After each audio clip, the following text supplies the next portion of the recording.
Arizona election officials are assuring voters that every ballot will be counted following a printing malfunction in the state's most populous county. The snag slowed voting down in about 1/4 of polling places across Maricopa County. CBS News national correspondent Kris Van Cleave has more on this from Scottsdale, Arizona. Caitlin, hundreds of thousands of votes here in Arizona remain to be counted. The races have narrowed. We expected that. We knew the early vote would likely come in leaning Democrat. We knew the day of voting would likely favor Republicans. And so we're kind of back to where we started on election night, knowing there would be a close race. It is a close race.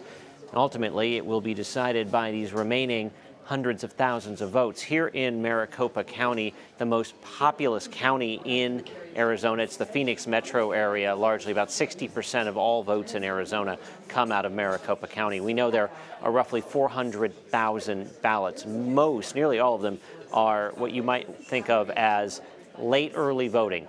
Early voting, mail-in votes, and ballots that were brought to the voting centers on Election Day, things that came in to the office here on Saturday, Sunday, Monday, or Tuesday. And we know that 275,000 or so people brought their mail-in ballot to a polling location to drop it off directly. All of those have to go through a signature verification process before they can be tabulated. That takes time. Maricopa County aims to have 90 to 95% of its vote counting done by Friday, but with races very tight, 90 to 95% may not yield an answer either. So far, the campaigns have been quiet today.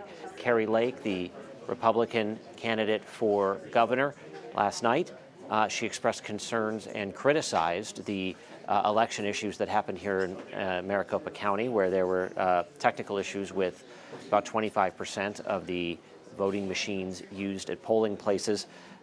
She also said she expects to win. Katie Hobbs, who is the Democratic challenger, she is actually the Secretary of State, so she's overseeing this election.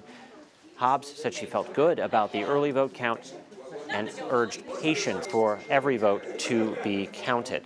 Now, here, of course, there's also that Senate race here that could ultimately decide the balance of power in the U.S. Senate.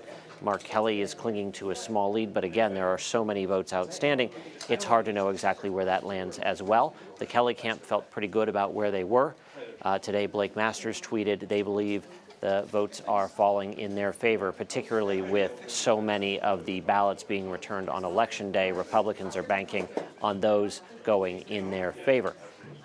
But as we saw in 2020, it takes a few days to count the votes in Arizona because so many people remotely vote by mail. Majority of the state, in fact, votes early, most of them by mail.